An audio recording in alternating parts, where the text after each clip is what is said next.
Motto ya by-elections is what we are talking about in today's show.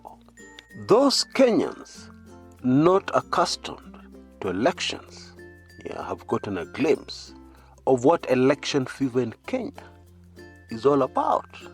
And so, what do the results of the by-elections tell us about the upcoming referendum and how Kenyans are bound to vote? And more importantly, what do they tell us about the upcoming 2022 general elections, which are about 17 months away? Now, allow me a quick heads up. Weekly Intelligence Briefings number 49 is out. Look out for it in your inbox. It is quite a piece because I discuss, or rather I give inside information about a man called David Murathe, who has been in the news a lot lately. And I discussed something I have never revealed about him before. So make sure you catch my WIB number 49. And if you're not a member, don't worry. You can take advantage of our latest offer. Very, very crazy offer of the century. Details in the description area below. Now, I believe that the people doing strategy for the deputy president are sleeping on the job. And this is very obvious and very clear from what we have seen in the recent by-elections. Find out exactly what I mean on my show today. Karibu sana and enjoy.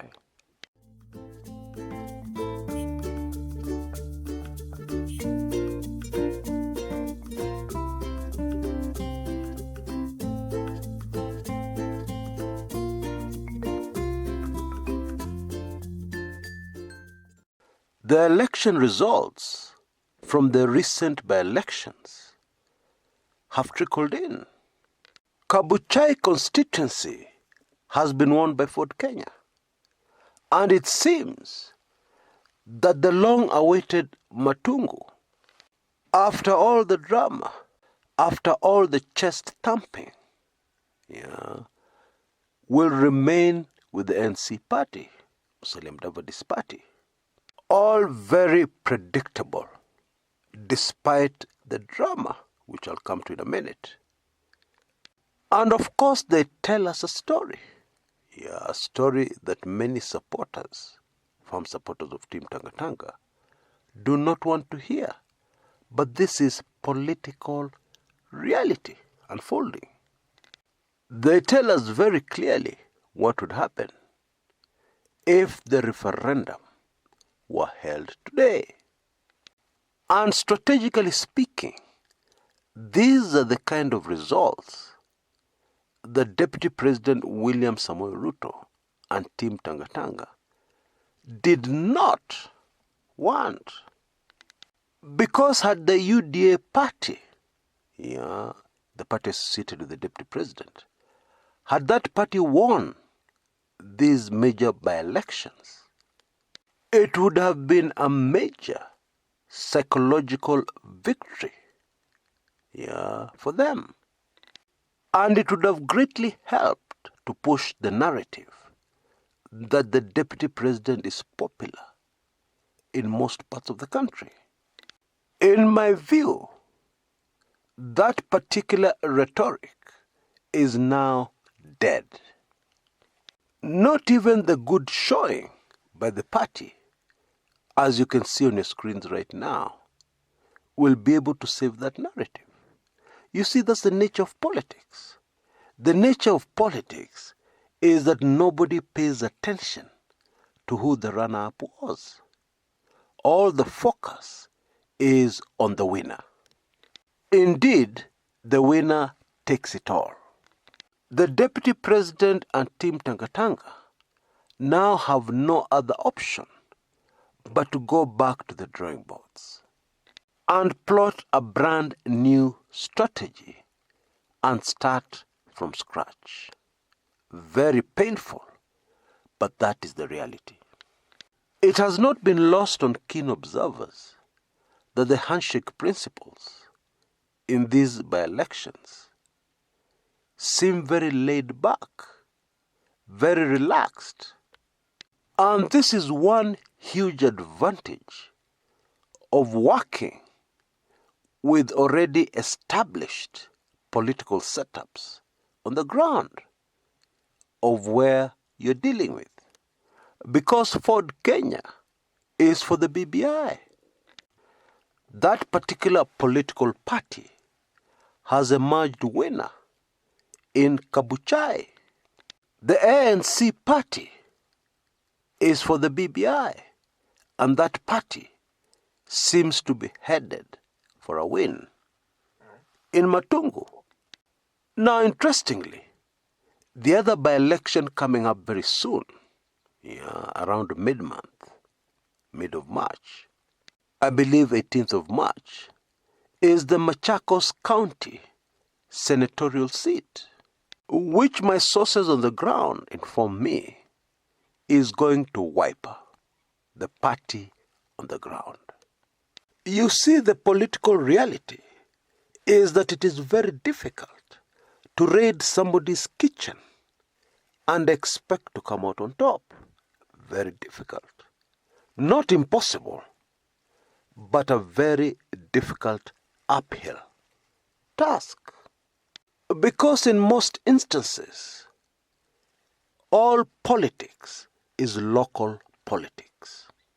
And so when a voter is confronted with the UDA party, for instance, in a constituency whereby there's a kingpin, like in Bukusuland, a man called Wetangula, and amongst the Maragoli community within the Luya, there is a man called Musalia Mudavadi. And so when these outside parties come in and front a candidate, in the voter's view, it is a choice between the local party or the local political outfit and the outsider. And even if they're very upset about their local political leaders, it is still very difficult to turn them, so that they vote for the foreign party, foreign political outfit. Even if they're sympathetic, to the main presidential candidate for that outside political party. This is a key point for anybody who wants to predict the outcome of the looming referendum. People on the ground may confess that they don't like the BBI, that it is not time to change the constitution. However, if the local leaders are for it, and of course those leaders will address the voters in their local language, and ultimately, when the voter approaches the voting booth, reality will sink in. The message from the local leader in the local language will dominate their mind and dominate the decision. And therefore, they're bound to vote yes. Let me give you a quick story, that is very shaming as far as I'm concerned. I still feel ashamed when I remember this incident. In 1997, I favored Mwai Kibaki. I was going to vote for him. And I had registered as a voter, in my rural home. But everything changed when I went home for the Christmas holidays. We sat down with my political lecturer, as usual. But even before we spoke, I already knew the mood on the ground, because I traveled up country by public means. And in the matatu, people were talking and saying, "No mama." And matatu touts were placing both their hands on their chest to signify breasts, the breasts of a woman. A woman usually has very visible breasts. A man doesn't. Others were saying, no Ngilu. That's Kamba. Yeah, it means it's just Ngilu. Because the presidential candidate for a brand new political party, heavily financed by the Americans, called Social Democratic Party, was Charity Kaluki Ngilu, the current Kitui governor, yeah, and indeed the first woman in Kenya to ever vie for the highest office in the land. For students of history, the Kambas have a long tradition of having women leaders, Asumbi kings, as they're called. One such famous Kamba leader was a woman called Syokimau. Anyway, I was very shocked at my political lecturers' very skewed analysis of that presidential election. My political lecturer had met Mwai Kibaki, yeah, quite accidentally, and they had sat down over a drink. And he admired him as a thinker, yeah, somebody who would solve many problems that were facing Kenya at the time. But he favored Charity Ngilu and was going to vote for her because women made better political leaders. And in his words, Ngilu always got things done. But I still resisted, yeah, falling into that Ngilu trap. Yes, that's how I saw it. But when voting day came and I went to cast my vote, I found myself voting for Charity Ngilu. Mtu wetu. That was the last time I voted along tribal lines. But I believe I've driven my point home. Now, there is another huge danger the deputy president faces: fielding candidates against local political setups and parties. You see, during an election, emotions dominate, usually very strong emotions. And if it's a closely contested affair, it gets even worse. And it is very easy to have people who previously supported the deputy president turn against him. Huyo mtu wa nje alikuwa anajaribu kutuambia nini hapa kwetu? That outsider, what were they trying to tell us in our own home? What were they trying to prove? Is he trying to tell us that he knows us as a community better than we know ourselves? Etc., etc. And all of a sudden, somebody who had supported the deputy president all along turns and starts to hate the very candidate they loved, yeah, just the other day, before those elections. According to information I have just received, this is what seems to have happened in parts of Western Kenya. Now, that's very dangerous for a presidential candidate. You see, this is why it is very important to pick your battles very carefully. In many instances, a retreat, yeah, would serve you better as a presidential candidate. If I were the deputy president in Kabuchai, for instance, I would have initially fielded a candidate.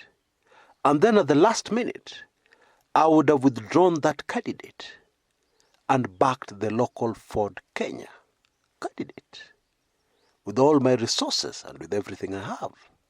That would have gained the deputy president many more possible votes, presidential votes, than going up against the locals. But that's just my view. You see, there's a very huge difference, yeah, going against a Jubilee candidate, for instance, in a certain constituency, outside the Mount Kenya region, and going against a party like Ford Kenya or the ANC, parties established entrenched, founded within a certain local area with very strong tribal following from that particular community. It seems the Deputy President and his outfit have not yet taken note of that very key strategic political fact.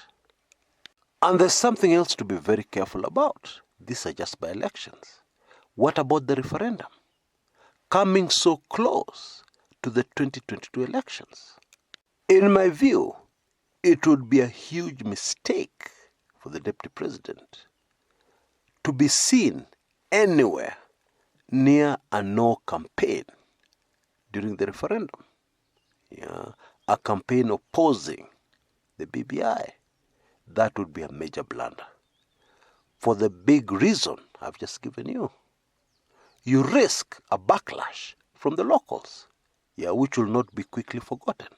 At least it will not be forgotten by the time the general elections come and you're a presidential candidate. Now, there's a video doing the rounds of a man called Echesa, the former CS, confronting an IEBC official and even slapping them. This was at a polling station in Matungu constituency. Now, sadly, in Kenya, violence against election officials is not a new thing. In my view, there's nothing more sickening than this. It is totally unacceptable, but it happens. And perhaps the most sickening incident of them all was one in the 90s involving a politician called Fred Gumo, who was vying for a seat in Nairobi. And the returning officer was a lady. And she announced Fred Gumo's opponent as the winner. Bwana Gumo slapped her very hard. And she hurriedly made a new announcement, announcing Fred Gumo as the winner. Oh yes, that actually happened right here in Kenya. That is why, in my view, any violence against an election official is actually an attempt to rig an election. And I've just given you the example of Fred Gumo. And I believe action is going to be taken against the former CS, who already has a long string of court cases against him. Very sad state of affairs. Now, if you've enjoyed this video, remember to give me a like. And if you're not yet a subscriber, what are you waiting for? Until next time, this is Chris Kumekucha.